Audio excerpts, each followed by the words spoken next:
जी नमस्कार, स्वागत है आप सभी का फिजिक्स पाठशाला के इस यूट्यूब चैनल पर। मैं रवि रंजन और आज का जो वीडियो लेक्चर है इसमें हम लोग शुरू कर लेंगे अपना एक नया चैप्टर विद्युत धारा का चुंबकीय प्रभाव, मैग्नेटिक इफेक्ट ऑफ करंट। इस चैप्टर को आज हम लोग शुरू कर लेंगे।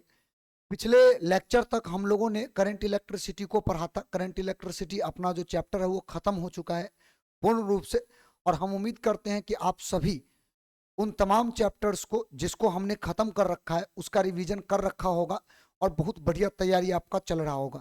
पिछले 2-3 दिनों से आपके लिए हम वीडियोस नहीं बना पा रहे थे, थोड़ा व्यस्तता की वजह से। इसके लिए आपसे हम माफ़ी चाहते हैं, लेकिन अब आपके लिए फिर से हम वीडियोस बनाना फिर से जो है उसी रफ्तार में कोशिश कर रहे हैं कि आपका जारी रखें, और वीडियोज़ का फ्रिक्वेंसी अब थोड़ा सा बढ़ाने का प्रयास कर देते हैं, क्योंकि बीच में जो गैप हुआ है उस गैप का ये भरपाई कर देगा। ठीक है, लेकिन आपका जो तैयारी करने का जो तरीका है उसको कांस्टेंट रखिए। माने आपने अगर एक चीज़ का तैयारी किया एक दिन में, तो आप उसी प्रकार से उसी रेट में अभी भी तैयारी करते रहिए, क्योंकि एक दिन में अगर आपने बहुत सारा टास्क अपने आप को दे दिया तो उस केस में आपके लिए वो काम जो है बोझ बन जाएगा और आप पूरा काम को कर नहीं पाओगे, है ना। इसीलिए आप जिस फ्रिक्वेंसी में थे उसी फ्रिक्वेंसी में रहिए, उसी फ्रिक्वेंसी में आप अपना तैयारी करते रहिए।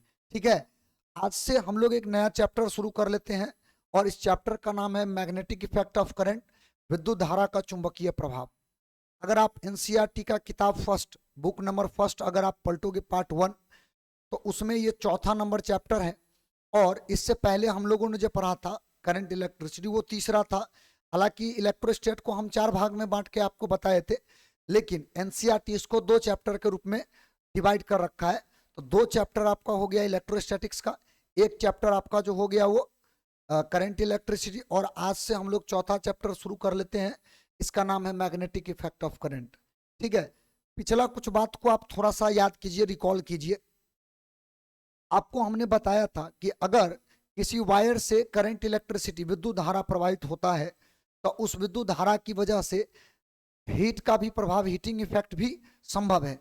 जैसे कि अगर आप किसी रजिस्टर से करंट इलेक्ट्रिसिटी को गुजारते हैं तो वहां पर उष्मा भी उत्पन्न हो जाता है, यानी विद्युत धारा के कारण उष्मा उत्पन्न होता है। आज हम उसी कॉन्सेप्ट में थोड़ा सा माने बदलाव करके समझेंगे।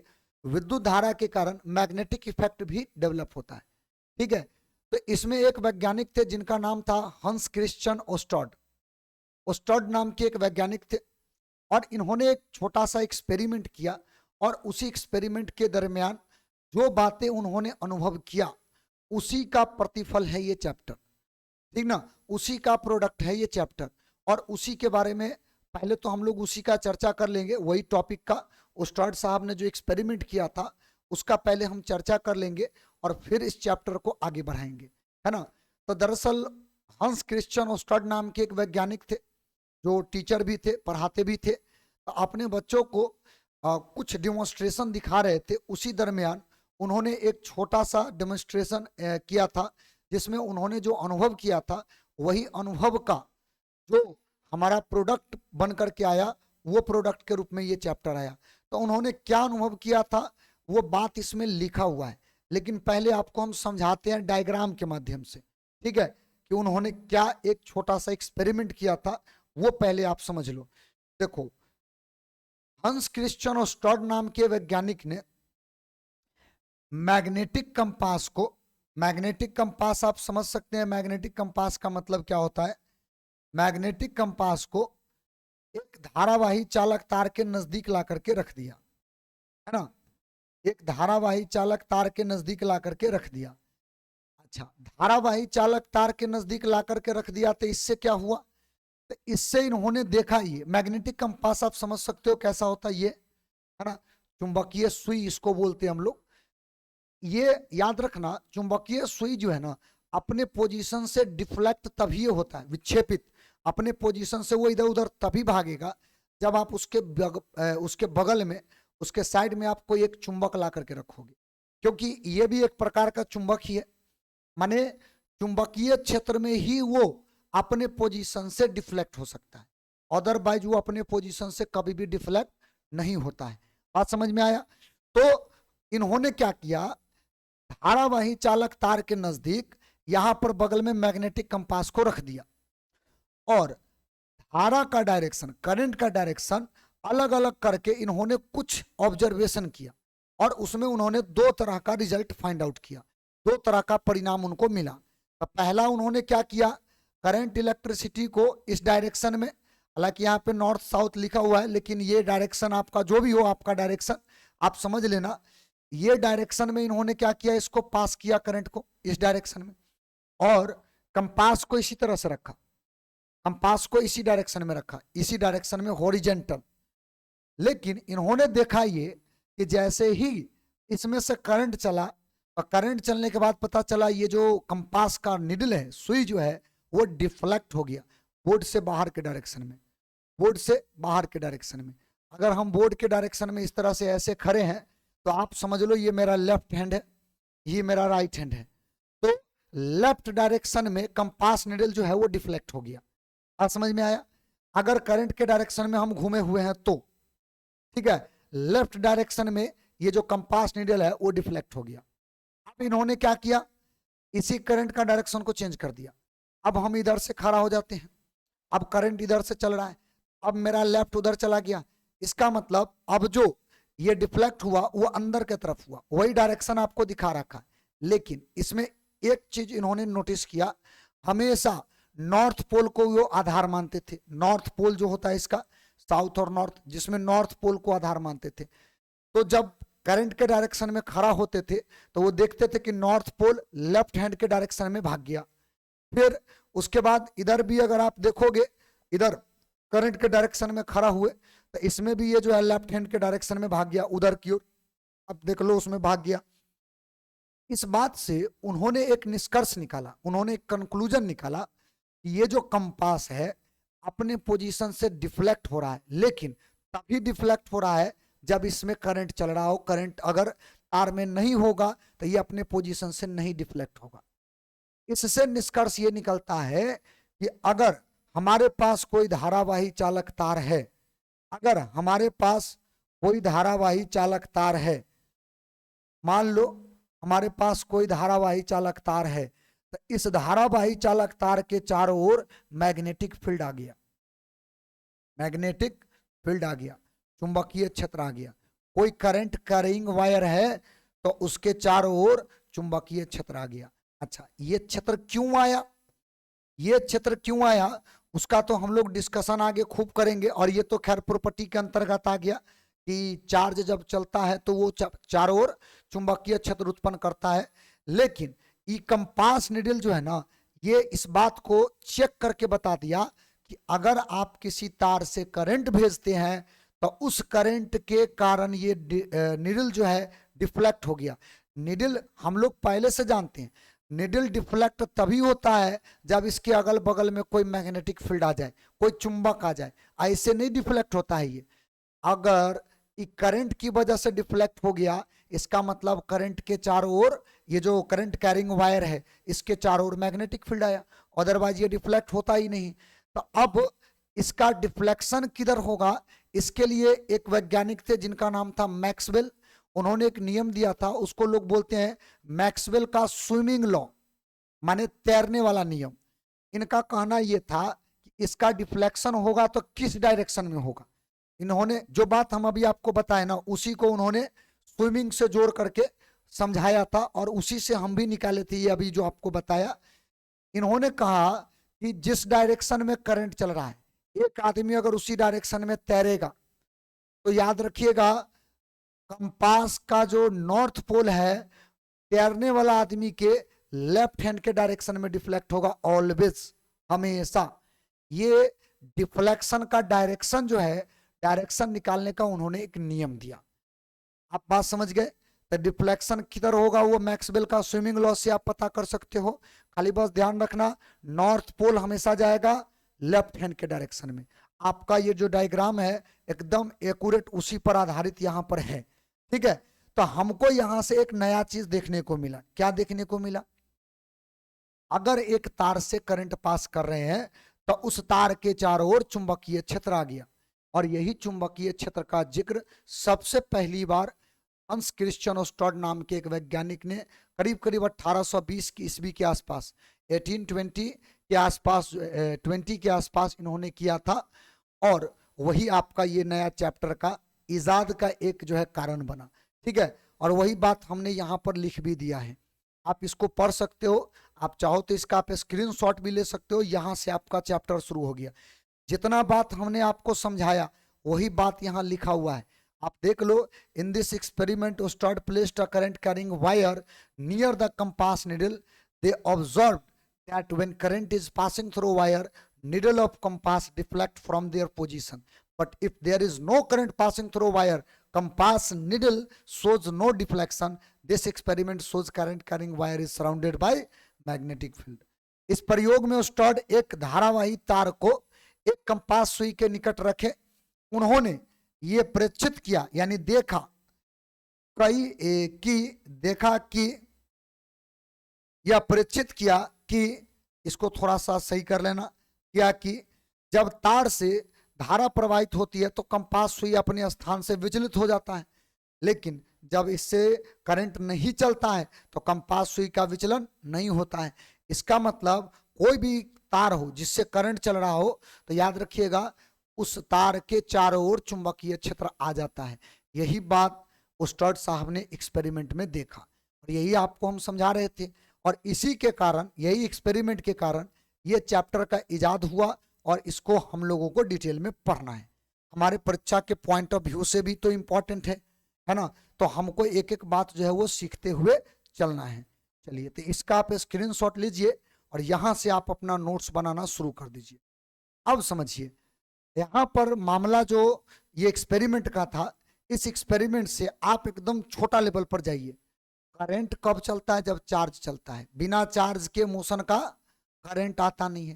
इसका मतलब ये हुआ कि चार्ज के चलने की वजह से चार्ज के चारों ओर मैग्नेटिक फील्ड आ गया।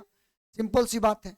तो हम तो चार्ज को रोक करके भी रखे थे ना, इलेक्ट्रोस्टैटिक्स जब हम पढ़े थे, स्थिर वैद्युत, तो वहां पे चार्ज को हमने रोक के रखा था, और चार्ज को जब हमने रोक करके रखा था तो उस समय हमारे पास एक ही फील्ड आया था, एक ही क्षेत्र आया था, और उस क्षेत्र का नाम था इलेक्ट्रिक फील्ड, विद्युत क्षेत्र। अगर किसी एक चार्ज के नजदीक में हम कोई दूसरा चार्ज को लाते हैं तो सिंपल सा बात है कि उस चार्ज के ऊपर में बल लगता था, फोर्स लगता था, और वो जो फोर्स लगता था उसको हम लोग इलेक्ट्रिक फील्ड के द्वारा कैलकुलेट कर लेते थे, क्योंकि इलेक्ट्रिक फील्ड बराबर होता था फोर्स अपॉन चार्ज, फोर्स बराबर चार्ज इनटू इलेक्ट्रिक फील्ड। तो हम लोग ये बात जानते हैं, अगर एक चार्ज कहीं पर रखा हुआ है तो उसका अपना फील्ड होगा, और उसके फील्ड में दूसरा चार्ज जाएगा तो फोर्स लगेगा। लेकिन अगर वो चार्ज चल रहा है, अगर वो चार्ज चल रहा है, तो अब तो इलेक्ट्रिक फील्ड के साथ साथ एक मैग्नेटिक फील्ड भी ना गया, क्योंकि पहले इलेक्ट्रिक फील्ड तो रहबे करेगा, चार्ज का प्रॉपर्टी है कि चार्ज के कारण जो है चारों ओर इलेक्ट्रिक फील्ड रहेगा। लेकिन अगर ये चला तो एक मैग्नेटिक फील्ड भी तो आ गया। अब दूसरा चार्ज को उसके नजदीक लाओगे तो डबल धमाका फोर्स लगेगा, एक इलेक्ट्रिक फील्ड के कारण, एक मैग्नेटिक फील्ड के कारण, तो दो फोर्स लगेगा ना। अब इसका मतलब ये हुआ कि चार्ज अगर मूवमेंट कर रहा है तो इसका इफेक्ट कुछ और होगा, और वही इफेक्ट तो मैग्नेटिक इफेक्ट ऑफ करंट है। ठीक है, तो पहले हम आपको ये बात बता दें कि स्टैटिक चार्ज और मूविंग चार्ज किस प्रकार का फील्ड को दर्शाता है, कैसे फील्ड को प्रोड्यूस करता है। तो सबसे पहले आप याद रखिएगा, static charge produces only electric field, केवल और केवल विद्युत क्षेत्र उत्पन्न करता है। अगर हमारे पास कोई चार्ज पार्टिकल है तो उस चार्ज पार्टिकल के कारण, उस चार्ज पार्टिकल के कारण केवल और केवल इलेक्ट्रिक फील्ड बनेगा, चारों ओर जो है वो क्षेत्र बनेगा, केवल चारों ओर क्या बनेगा? Electric field.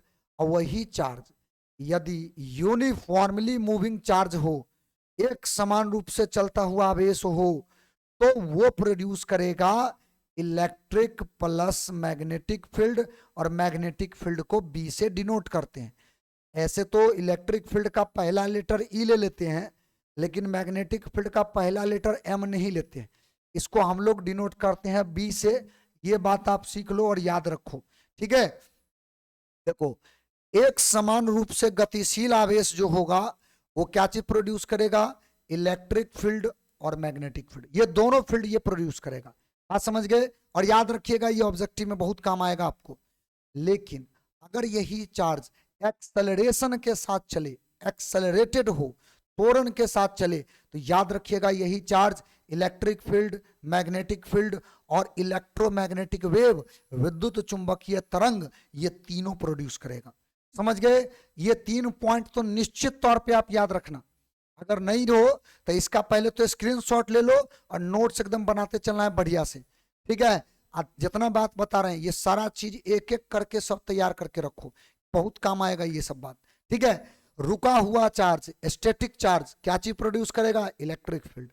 यूनिफॉर्म, यूनिफॉर्म माने जिसके पास एक्सेलरेशन 0 हो, एक समान रूप से चले, तो ऐसे चार्ज के द्वारा क्या प्रोडक्शन होगा? इलेक्ट्रिक फील्ड और मैग्नेटिक फील्ड, ये दोनों का। लेकिन इसमें ओनली इलेक्ट्रिक फील्ड, एक केवल और केवल क्या होगा? विद्युत क्षेत्र।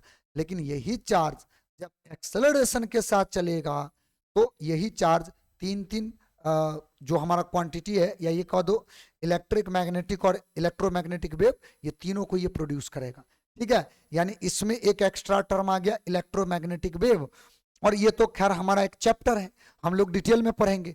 याद रखिएगा जब तक इलेक्ट्रिक मैग्नेटिक फील्ड दोनों नहीं आ जाए तब तक इलेक्ट्रोमैग्नेटिक वेव कभी भी डेवलप नहीं हो सकता है। ये बात आप लोगों को विशेष तौर पे याद रख लेने हैं।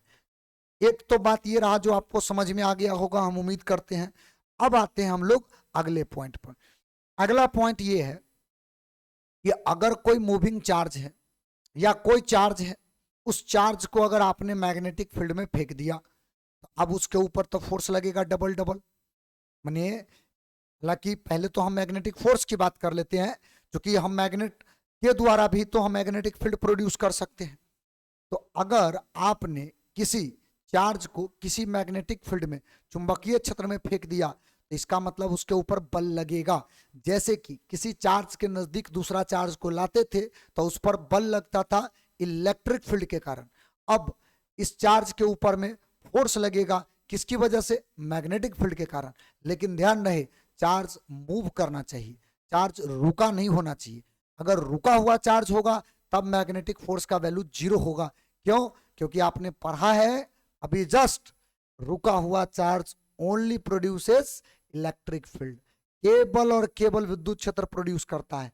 और जब तक मैग्नेटिक फील्ड नहीं आएगा जब तक मैग्नेटिक फील्ड नहीं आएगा तब तक मैग्नेटिक फोर्स भी नहीं लगेगा। क्लियर है पॉइंट? आइए हम लोग अब बात करते हैं मैग्नेटिक फोर्स का, कि कितना मैग्नेटिक फोर्स लगेगा और कैसे हम इसको कैलकुलेट करेंगे। देखिए सबसे पहली बात तो ये है कि मान लो हमारे पास यहाँ पर, लेट अस सपोज हम यहाँ पर एक मैग्नेटिक फील्ड बना लेते हैं। ये मैग्नेटिक फील्ड का डायरेक्शन है, लेट अस सपोज ये मैग्नेटिक फील्ड का डायरेक्शन है। और जो बात आपको हम अभी बताने जा रहे हैं, ध्यान रखेंगे ये जो पॉइंट है ये एक्सपेरिमेंटल बेस्ड है, माने प्रयोग द्वारा ये निकाला गया है।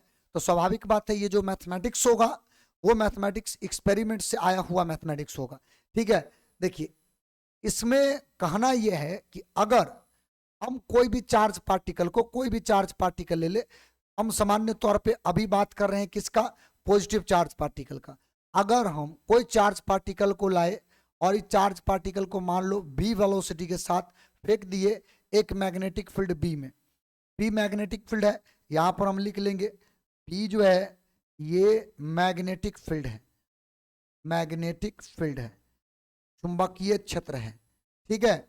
चुंबकीय क्षेत्र है, आप समझ गए होंगे, चुंबकीय क्षेत्र है ये। एक चार्ज पार्टिकल को हमने फेंक दिया है v वेलोसिटी के साथ, मान लो ये मैग्नेटिक फील्ड के साथ थीटा डिग्री एंगल बना रहा है, इसी एंगल पर हमने इसको दिया फेंक, तो इसके ऊपर में लगने वाला जो फोर्स होगा फ्रॉम, लिख लेते हैं एक्सपेरिमेंट, फ्रॉम एक्सपेरिमेंट, प्रयोग द्वारा, डायरेक्ट हम लिख देते हैं प्रयोग से, मैग्नेटिक फोर्स का जो फॉर्मूला आया ना वो फॉर्मूला आया क्यू भी बी साइन थीटा, ये फॉर्मूला आया।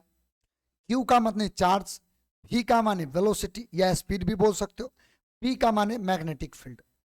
ये फोर्स का फॉर्मूला आया और नीचे में बी लगा दिए। इस बी का मतलब ये होता है कि हम मैग्नेटिक फोर्स की बात कर रहे हैं। अगर नहीं हो तो यहां पर ये बात जो है लिख लेते हैं, वेयर एफ बी का मतलब, एफ बी का मतलब फेसबुक नहीं होगा, एफ बी का मतलब क्या होगा, एफ बी का मतलब मैग्नेटिक फोर्स, मैग्नेटिक फोर्स। ठीक है, ये बात आपको याद रखना है, चुंबकीय, चुंबकीय बल। अच्छा, अगला जो टर्म है क्यू, क्यू का मतलब तो आप समझ गए होंगे, चार्ज की बात हो रहा है, चार्ज, आवेश। ठीक है, ये चार्ज का बात कर रहा है। अच्छा, अगला जो एक और टर्म है, खैर बी का मतलब आपको हम पहले बता रखे हैं, खाली बस यहां पर याद रखिएगा, भी का मतलब जो आएगा इसको बोलेंगे हम लोग velocity, velocity of charge. Charge का जो वेग होगा वही वेग को हम यहां पर लिखेंगे, आवेश का वेग, आवेश का वेग। ये बात समझ गए। तो हमारा जो फॉर्मूला आया है ये मैग्नेटिक फोर्स का फॉर्मूला हो गया, जो कि प्रयोग द्वारा निकाला गया था, है ना। ये बात हम लोगों को विशेष तौर पे याद रखना है। अच्छा, इसमें एक साइन थीटा टर्म आया है और हम जानते हैं कि वेलोसिटी वेक्टर क्वांटिटी है, सदिश राशि है, और मैग्नेटिक फील्ड जो है ना ये भी वेक्टर क्वांटिटी है, इसका भी डायरेक्शन होता है। ठीक है, कहीं ना कहीं डायरेक्शन होगा, ये आप देख सकती हो। तो अगर हम चाहे तो इसी फॉर्मूला को इन वेक्टर फॉर्म में लिख सकते हैं, इन वेक्टर फॉर्म। हम आपको दिखा भी देंगे ये वेक्टर फॉर्म में लिखने से क्या फायदा। वेक्टर फॉर्म से जुड़ा हुआ जो क्वेश्चन होगा उस क्वेश्चन को आप बना सकते हो, है ना, सदिश रूप में, सदिश रूप में। ठीक है, एक बात बताओ, कोई भी फोर्स हो दुनिया का उसके ऊपर में वेक्टर साइन लगेगा क्योंकि ये डायरेक्शन के साथ चलेगा। चार्ज तो स्केलर क्वांटिटी है तो चार्ज को करो बाहर, और वेलोसिटी और मैग्नेटिक फील्ड ये दोनों, वेग और चुंबकीय क्षेत्र, ये दोनों का दोनों जो है वेक्टर है, और साइन थीटा के साथ जुड़ा हुआ है, इसका मतलब इसको क्रॉस प्रोडक्ट में हम लिख सकते हैं, क्योंकि क्रॉस प्रोडक्ट का मतलब साइन थीटा ही होता है। तो आप गौर कीजिएगा, हमारा जो वेक्टर फॉर्म आएगा किसी मैग्नेटिक फोर्स फार्मूला का वो ये आएगा, F vector is equal to Q into v cross B vector. अब इससे फायदा क्या हुआ, इससे फायदा ये हुआ कि आप मैग्नेटिक फोर्स का डायरेक्शन निकाल सकते हैं। कैसे निकालेंगे, तो मैग्नेटिक फोर्स का डायरेक्शन वैसे ही निकालेंगे जैसे क्रॉस प्रोडक्ट का डायरेक्शन निकालते हैं। अगर दो वेक्टर हो, मान लो हम यहां पर दे दे कि ये वेलोसिटी वेक्टर है, वेग है, ये मैग्नेटिक फील्ड का वेक्टर है, और हम अगर कहे कि वेलोसिटी से मैग्नेटिक फील्ड की तरफ घूमना है क्योंकि भी क्रॉस बी है, अगर ऐसे घुमाएंगे तो अंगूठा राइट हैंड थंब रूल से हम लोग क्या फोर्स का डायरेक्शन निकाल सकते हैं। और ये आप याद रखिएगा, राइट हैंड थंब रूल लगा करके ही हमेशा मैग्नेटिक फोर्स का डायरेक्शन निकाला जाएगा। समझ गए, आने वाला समय में हम ये चीज आपको और ज्यादा बताएंगे, और ये माने आप लोगों को ध्यान में भी रखना है। बात समझ रहे हो, मैग्नेटिक फोर्स का डायरेक्शन निकालने के लिए राइट हैंड थंब रूल लगा देना है। समझ गए, आपको कहे जैसे भी कि बताइए डायरेक्शन ऑफ फोर्स किधर है, तो हम हमेशा भी से बी के तरफ घूमेंगे, भी से बी के तरफ। भी का जो डायरेक्शन होगा उस डायरेक्शन से मैग्नेटिक फील्ड के डायरेक्शन की तरफ अपने हथेली को घुमाना है, राइट हैंड को ध्यान रखना। अंगूठा जिधर चला गया वही फोर्स का डायरेक्शन होगा। हम यहां पर दिखाते हैं, यहां पर आपका जो आएगा ये क्या होगा, ऐसे घुमाओ भी से बी के तरफ, तो ये अंगूठा बाहर की तरफ, यानी कि इसको हम लोग बोल सकते हैं आउटवर्ड डायरेक्शन, बोर्ड का बाहर, बोर्ड से बाहर, आउटवर्ड। अच्छा, इसी में ऐसा भी तो कर सकते हैं, मान लो ये बी वेक्टर है, ये वेलोसिटी वेक्टर है, अब हमको ऐसे घूमना पड़ेगा, राइट हैंड को घुमाना है। अब ऐसे हथेली रखो, आप घुमाओ, अंगूठा गया बोर्ड के अंदर, तो यहां पर जो डायरेक्शन होगा किधर होगा, इनवर्ड। हमारे ख्याल से आप डायरेक्शन निकालना सीख गए हैं। मैग्नेटिक फोर्स का डायरेक्शन हम राइट हैंड थंब रूल से निकालते हैं, और जैसे हमने आपको बताया है इसी तरीका से हम निकालते हैं। डायरेक्शन निकालना कभी नहीं भूलना है, वरना ऑब्जेक्टिव क्वेश्चन में 100% गलती करके आओगे। इसीलिए राइट हैंड थंब रूल बढ़िया से प्रयोग करना आप देख लो, ठीक है, सीख लो इसको बढ़िया से, और इसका आप नोट्स बना लो, इसका स्क्रीनशॉट लो, इसका नोट्स बना लो। अच्छा, अब यहां पर हमारे पास ये जो फॉर्मूला आया है, इस फॉर्मूला से मैग्नेटिक फील्ड का हम एसआई मात्रक जो है वो लिख सकते हैं।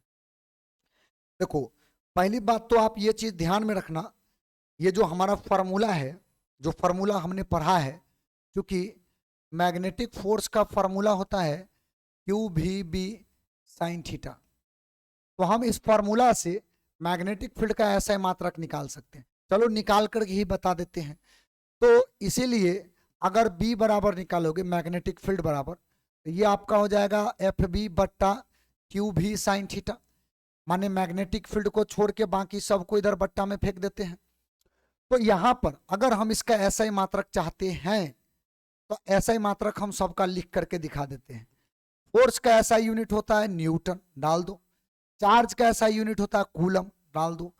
वेलोसिटी का होता है मीटर पर सेकेंड, डाल दो। इसका होता है कुछ नहीं, रहने दो। अब अगर हम आपसे ये कहें कि यही फॉर्मूला को यहीं पर छोड़ दो, तब मैग्नेटिक फील्ड का एक ऐसा यूनिट हो गया, एक यूनिट ये हो गया। आप चाहो तो सेकंड को ऊपर फेंक सकते हो। अगर हम चाहे, हम यहाँ पर इसको बॉक्स में बंद कर देते हैं ताकि आपको ध्यान में रहे, चुंबकीय क्षेत्र का एक ये भी एसआई यूनिट है। ध्यान रखिएगा, ये जो है ना एसआई यूनिट ही है, मैग्नेटिक फील्ड का ये भी एक ऐसा यूनिट है। ठीक, अच्छा, इसी फॉर्मूला को हम कहे कि ऐसे भी लिख सकते हैं क्या, newton divide by coulomb per second into metre. इस सेकेंड को इसके बट्टा में डाल दे, एक ही बात तो है। कूलम पर सेकेंड बराबर एम्पियर होता है, क्योंकि आई बराबर आपने पढ़ा है क्यू अपॉन टी। क्यू का होता है कूलम, टाइम का होता है सेकेंड, और इसी को तो एम्पियर हम बोलते हैं, क्योंकि करंट का जो यूनिट होता है वो एम्पियर भी होता है। तो कूलम पर सेकेंड बराबर एम्पियर भी होता है। तो क्या यहां से ये बात हम लिख सकते हैं कि हमारा मैग्नेटिक फील्ड का एक और ऐसा यूनिट आ गया, और वो आया newton upon ampere into metre. इसको भी हम बॉक्स में बंद करके स्टार लगा देते हैं, ये भी एक ऐसा यूनिट हो गया मैग्नेटिक फील्ड का, एक ये भी ऐसा यूनिट हो गया। ठीक है बात, ऐसा यूनिट दूगो आ गया। अब हम यहां पर लाइन में लिख ही देते हैं एसआई यूनिट ऑफ मैग्नेटिक, पूरा लिखते हैं मैग्नेटिक फील्ड। और ये बात क्यों डिटेल में बता रहे हैं, बोर्ड के लिए बड़ा इंपॉर्टेंट है। बोर्ड में जो है यूनिट पूछता है, और यूनिट अगर आप गड़बड़ करते हो 1 नंबर आपका जाएगा। इसीलिए ये पूरा बात एकदम बढ़िया से सीख करके और याद रखना है परमानेंट, हमेशा के लिए। ठीक है, चुंबकीय क्षेत्र का एसआई मात्रक, चुंबकीय क्षेत्र का एसआई मात्रक। तो एसआई मात्रक में हम लिस्ट बनाते हैं, देखते हैं। देखो, पहला एगो तो एसआई मात्रक जो आया है, आप देख लो, इसको बोल दो Newton per ampere into metre. या एक ये आया, किधर गया ये वाला आया, newton upon coulomb into metre per second. Second को आप ऊपर भी फेंक सकते हो। इसी को हम लोग टेस्ला भी बोलते हैं, टेस्ला। ठीक है, चुंबकीय क्षेत्र का एसआई मात्रक टेस्ला भी होता है। और चुंबकीय क्षेत्र का एक और एसआई मात्रक होता है, वो होता है वेबर पर मीटर का स्क्वायर, वेबर पर मीटर का स्क्वायर, वेबर पर मीटर का स्क्वायर। तो कुल मिलाकर के चुंबकीय क्षेत्र का अब हो गया कितने मात्रक, 4। एक Newton per ampere metre, newton per coulomb metre per second. ये दोनों तो खैर इसके फार्मूला से आया है, ये इसके बराबर जो है माना गया है। टेस्ला एक वैज्ञानिक का नाम है, उन्हीं के सम्मान में ये दिया गया है। वेबर भी वैज्ञानिक का नाम है। तो वेबर पर मीटर स्क्वायर, दरअसल ये वेबर वाला जो है चुंबकीय फ्लक्स में हम लोग पढ़ेंगे। तो ई वाला, ये वाला और ये दोनों, ये सब जो एसआई मात्रक है सब याद रखना है। अब चूंकि सब एसआई मात्रक है, इसलिए सबका वैल्यू आपस में बराबर होगा। यानी कि newton per ampere metre, newton per coulomb into metre per second, tesla, weber per metre square, आपस में सब बराबर होंगे। ये बात भी आपको याद रखना है। लेकिन अगर आपसे पूछे CGS unit, CGS unit of magnetic field, अब शॉर्ट में लिख लेते हैं। तो सीजीएस यूनिट जो मैग्नेटिक फील्ड का होता है, मैग्नेटिक फील्ड वेक्टर का, ये होता है गॉस। मैग्नेटिक फील्ड वेक्टर बोल या मैग्नेटिक फील्ड बोल एक ही बात है, गॉस। ठीक है, गॉस थ्योरम सब पढ़ा है, वही गॉस जो है, गॉस यहां पर नाम देंगे। क्या होगा, चुंबकीय क्षेत्र का सीजीएस मात्रक, ठीक है, बी का सीजीएस मात्रक क्या होगा, गॉस। ध्यान रखना है इस बात को। और एक टेस्ला जो होता है ना, 10 के पावर 4 गॉस के बराबर होता है। टेस्ला को हम टी से डिनोट करते हैं, गॉस को हम लोग जी से डिनोट करते हैं। ठीक है, तो एक टेस्ला बराबर जो होता है वो 10 के पावर 4 गॉस होता है। तो एक गॉस बराबर इधर ले जाओगे तो 10 के पावर -4 टेस्ला हो जाएगा। ये बात आपको याद रखना है। और जब ये आपस में सब बराबर है, इसका मतलब गॉस का रिलेशन जो टेस्ला के साथ है वही रिलेशन सब के साथ रहेगा। ये नहीं कि अगर बोले कि 1 वेबर पर मीटर स्क्वायर बराबर कितना गॉस, तो बस दिमाग घूम जाए कि कहाँ से बनावेंगे। ये ऐसा नहीं होना चाहिए।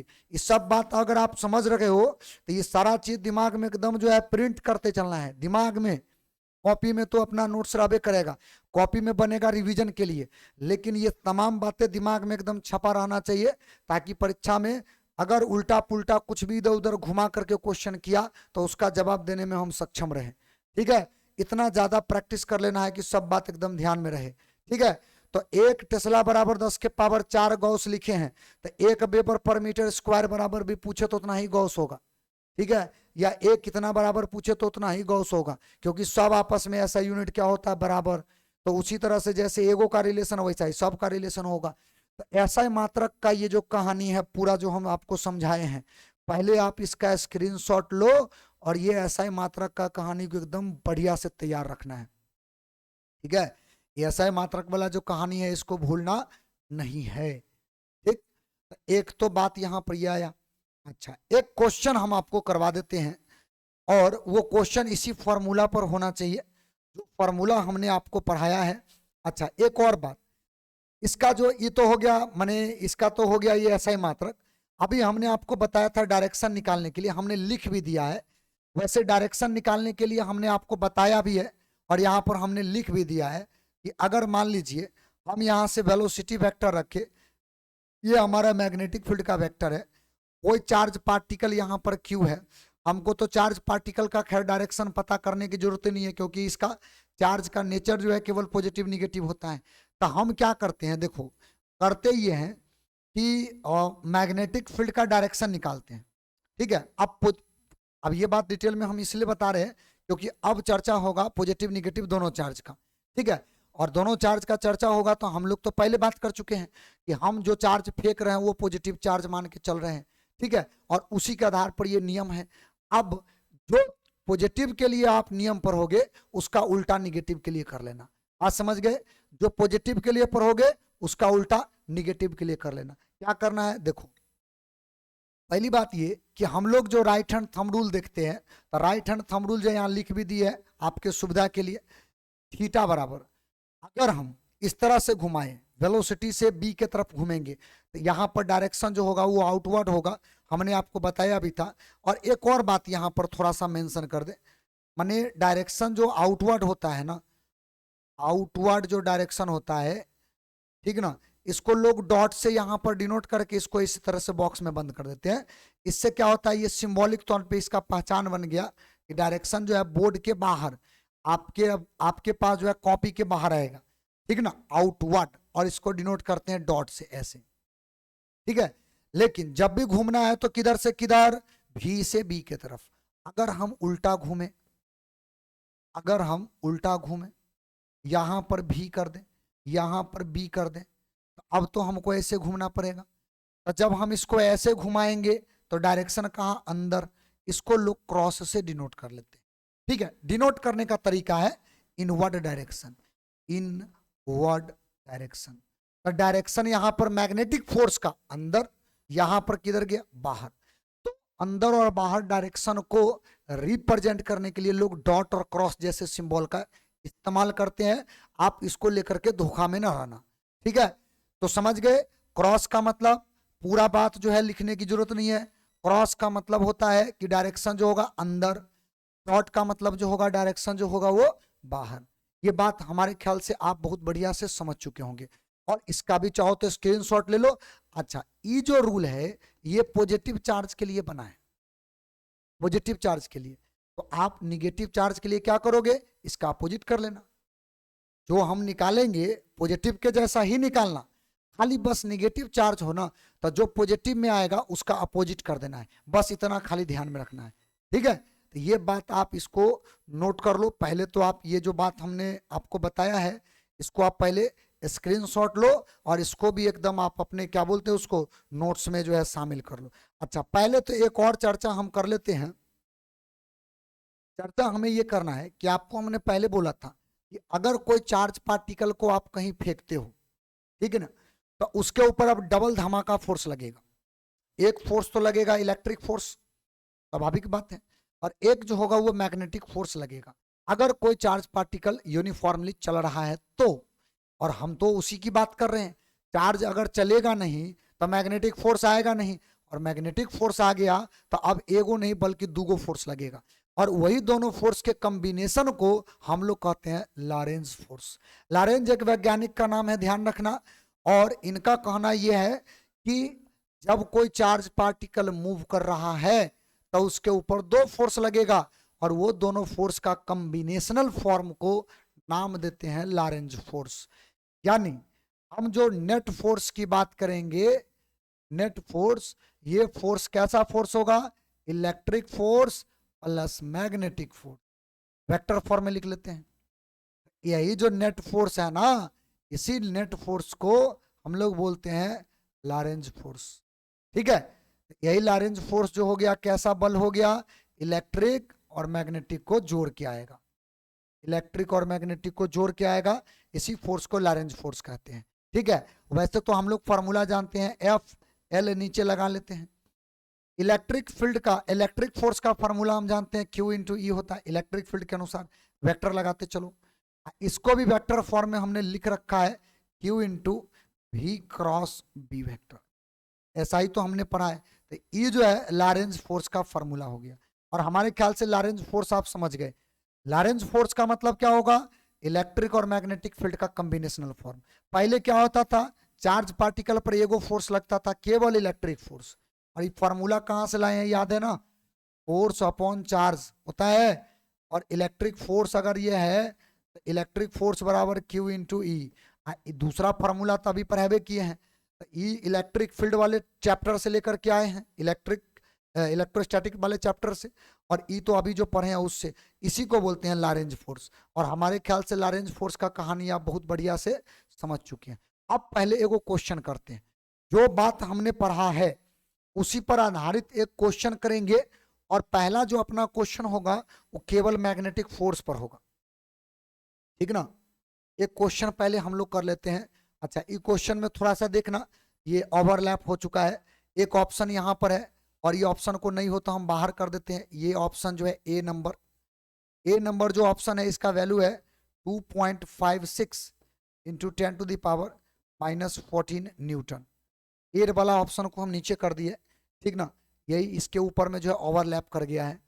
तो क्वेश्चन ये है कि an alpha particle is moving with 10 to the power 5 metre per second velocity in uniform magnetic field 0.80 tesla at angle 30 degree, the value of magnetic force on particle will be. एकदम simple सा बात है, हमसे कहा है कि magnetic force केवल हमें निकाल के बताइए। एक बात आप हमें बताना कि अगर कोई चार्ज पार्टिकल को आप फेंक रहे हो, मान लो ये मैग्नेटिक फील्ड है, मान लो ये मैग्नेटिक फील्ड है, ये चुंबकीय क्षेत्र है, और ये बी का वैल्यू हमको दे रखा है 0.80 टेस्ला, ये बोल रखा है। और इस पर आपने एक जो है ना कितना डिग्री एंगल पर बोल रखा है, यहाँ पर 30 डिग्री एंगल पर एक अल्फा पार्टिकल को इसने फेंका है।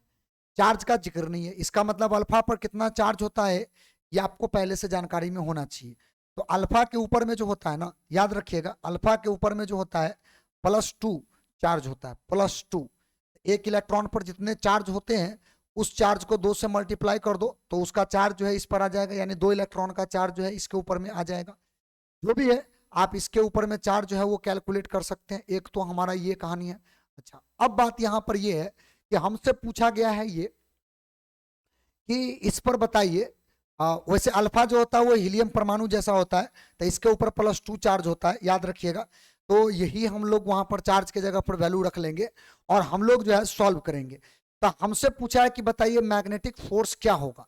तो एक बात बताओ, मैग्नेटिक फोर्स का जो फॉर्मूला होता है, अच्छा वेलोसिटी भी दे रखा है, इसका जो वेलोसिटी है वो वेलोसिटी किधर गया, ये दे रखा है। ये वेलोसिटी आप ध्यान में रखेंगे, v बराबर 10⁵ मीटर पर सेकेंड। वैसे भी हम जानते हैं फोर्स बराबर होता है QVB sine theta, QVB sine theta. पहले एक काम करो, आप वीडियो को पॉज करो और इस फॉर्मूला को, माने जो भी इसका जो सॉल्यूशन आएगा, ये सॉल्यूशन को आप जो है यहाँ पर कैलकुलेट करो, जो भी आएगा उस कैलकुलेशन को जो है आप यहाँ पर जो है सॉल्व करो, वीडियो को पॉज करके देखो इसका जो वैल्यू है वो वैल्यू आपको कितना आता है, और उसके बाद हमारा जो आंसर आएगा उसके साथ इसको आप मैच करवाना, ठीक है। चलिए हो गया, चलो तो अब हम इसको सॉल्व करते हैं। देखो सॉल्व करने के दरमियान खाली बस ध्यान ये रखना, F बराबर चार्ज की जगह पर क्या लोगे, 2 इंटू क्यों करेंगे, क्योंकि ये जो चार्ज है ना, जैसे कि किसी के ऊपर में +1 -1 रखते हो, तो वो तो बेसिकली जैसे एक इलेक्ट्रॉन होता है तो उस पर -1 चार्ज कर देते हैं, 2 इलेक्ट्रॉन होता है -2 कर देते हैं, माने इलेक्ट्रॉन के ऊपर में निगेटिव चार्ज होता है। तब बेसिकली इलेक्ट्रॉन के चार्ज से इसको मल्टीप्लाई करना पड़ेगा 2 से, तो इसको मल्टीप्लाई करोगे तो कितना आएगा 1.6 इंटू 10⁻⁻19 कूलम, सही है। अच्छा वेलोसिटी कितना लिया है, वेलोसिटी लिया है 10⁵, ठीक है। अच्छा बी का वैल्यू कितना होगा, मैग्नेटिक फील्ड किधर गया भाई, मैग्नेटिक फील्ड जो है यहाँ पर दे रखा है 0.80। अच्छा साइन थीटा कितना लेगा, तो साइन थीटा का मान लेना है 30°, जो बोला है हम रख दिए। अब क्या करना है, तो आप यहाँ से एक डेसिमल उड़ाइए, एगो पावर इसका हटाइए, और अब जो है पहले कंबाइन कर लेते हैं। अभी बचा 4 गो, थोड़ा सा और आगे बढ़ जाते हैं तो सहूलियत होगा। 16 दूना 32, 10 के पावर -19, 10 के पावर 4, 10 के पावर -19, 10 के पावर 4 माने 10 के पावर -15, ठीक है, सही लिखे हैं, क्योंकि एगो जीरो हटवा दिए हैं। अच्छा ई तो 0.80 बनेगा, इसको लिखोगे तो 1/2 बनेगा, इसको काटोगे 16 दूना 32, ई अगर डेसिमल को उड़ाएंगे नीचे आएगा। अच्छा 2 गो शून्य आएगा, एगो से एगो कट गया, एगो शून्य ऊपर जाएगा। अच्छा 16 को 8 से मल्टीप्लाई करो कितना आएगा, 16 को अगर आप 8 से मल्टीप्लाई करो तो 8 छक 48 यानी 128 आ जाएगा, सोई ना। तो एफ बराबर ई दोनों को मल्टीप्लाई करो आएगा 128 और एगो बट्टा में 10 गुने 10 के पावर -15, इतना न्यूटन। अच्छा एकरा देख लो ऑप्शन में कोई है जो इसके साथ मैच करेगा, 101.28 इंटू 10⁻⁻14 न्यूटन ये मैच कर जाएगा।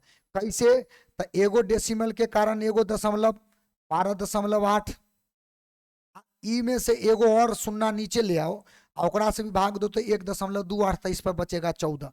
तो इसमें से ऑप्शन के हिसाब से इसको हम मॉडिफाई कर लेंगे, तो हमारा बी नंबर ऑप्शन के साथ ये मैच कर जाएगा, तो यही हमारा होगा आंसर। तो आपका जो फॉर्मूला एकदम जो बेसिक फॉर्मूला है, जो फॉर्मूला आपने अभी पढ़ा है, उस फॉर्मूला के आधार पर आपका क्वेश्चन इस तरह से सॉल्व होगा। जो मैग्नेटिक फोर्स का फॉर्मूला हमने पढ़ा है उसके आधार पर ऐसे ही प्रश्नों को हल किया जाएगा, ठीक है। तो आज का जो वीडियो है इसको हम यहीं पर रोकते हैं।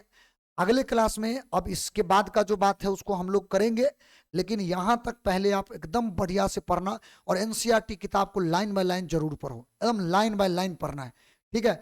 आप अब से कम हमारा बात जो है मानना शुरू कर दो, तैयारी आपका एकदम बहुत बढ़िया हो जाएगा, अंतिम तक बहुत बढ़िया हो जाएगा, सुपरलेटिव ऐसे कहते हैं ना कि सुपर लेवल का तैयारी आपका हो जाएगा।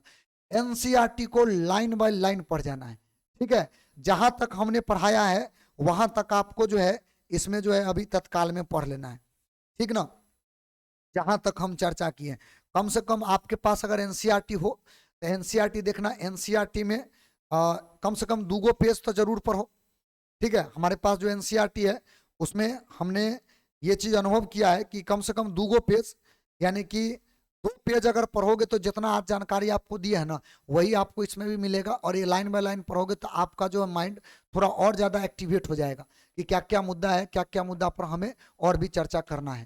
ठीक है, तो इसको एक एक चीज को पढ़िए, बढ़िया से पढ़िए और सीखते रहिए। अगले वीडियोज लेक्चर में फिर आपसे हम मिलेंगे, लेकिन अपना तैयारी को कंटिन्यूअसली जारी रखिए। अब आपको वीडियोस लगातार मिलते रहेगा, एक दिन थोड़ा बहुत जो है गैप होते रहेगा, लेकिन ध्यान रखिएगा हम आपके लिए लगातार अब वीडियो बनाते रहेंगे। चलिए मिलते हैं अब हम लोग अगला जो वीडियो लेक्चर है उस वीडियो लेक्चर में।